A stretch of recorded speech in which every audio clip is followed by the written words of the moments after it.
Welcome to World Affairs Today. So, on October 26, 2024, we finally witnessed a major attack by Israel on Iran. I've made a separate, detailed video on how this attack was conducted, how many waves it involved, and now we have confirmed information on the extent of damage Iran has suffered. Iran itself has confirmed that at least 2 of its soldiers were killed in this attack. This is the Irani Inversion, and we don't yet know the full reality. According to Iran's government, only 2 soldiers were killed, while several others were injured. From Israel's side, their statements claim that they have severely destroyed Iran's missile production facilities and air defense systems through their airstrikes. Now, the immediate question you all have for me will be, will Iran retaliate, and could this lead to a major war? Well, Iran has hinted at a possible retaliation, stating that under the UN Charter, it has the legal right to defend itself and take action. Publicly admitting that its soldiers were killed by Israel's air force inside Iranian airspace is, in itself, a significant statement, giving us an idea of Iran's potential response. This issue, I assure you, is not over yet.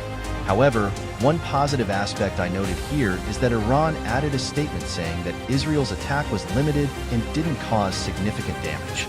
Because of this, I would say that the risk of war is at least temporarily reduced.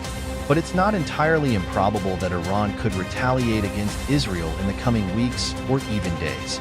Now, let me tell you that only 2 countries in the world openly supported Israel's strikes today. One was the United States, where the entire government, including senators, publicly supported Israel, asserting that if anything were to happen against Israel, the US would stand by them. The other was the United Kingdom. UK Prime Minister Keir Starmer even appeared in a video offering Israel unconditional support and stating that Israel had the full right to bomb Iran. Such statements often put pressure on Iran's government, as the people of Iran are aware that their 2 soldiers were killed.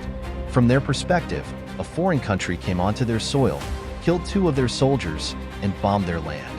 Despite Iran's claims that its missile defense systems intercepted many Israeli missiles, there was still damage. If I were to ask you how many Israeli soldiers Iran killed in its 2 operations against Israel, Operation Promise 1 and Operation Promise 2, the answer is 0. Israel, on the other hand, has killed 2 Iranian soldiers with a single bombing.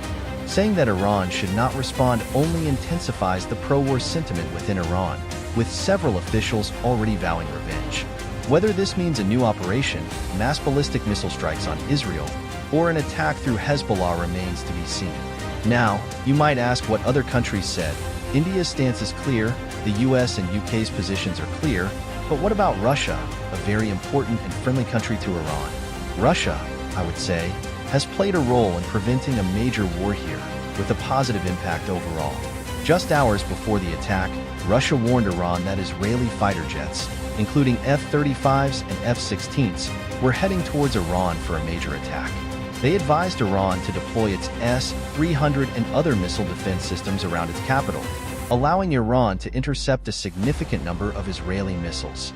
Without Russia's warning, Iran might have faced heavy losses, potentially up to 50 soldiers. In that case, the chances of a small-scale war would have risen significantly. Russia's intelligence allowed Iran to prepare, minimizing the damage from Israel's attack. Israeli media and others are already reporting that Iran would have faced far more damage without this warning. If you recall, before this attack, Israel announced that it would carry out a strike that would show the world Israel's strength. Killing just 2 soldiers is not a notable achievement, and I don't believe anyone is shocked or impressed by Israel's actions. Behind all of this, Russia's support for Iran isn't entirely altruistic. Russia wants the US and Israel to remain occupied with Iran, but doesn't want a full-scale war between Iran and Israel. This is because Iran currently exports a large number of missiles and drones to Russia. If Iran were to get entangled in a war, it would cut off Russia's supply of Iranian drones and missiles. That's all for today's video. We'll meet in the next video. Thank you.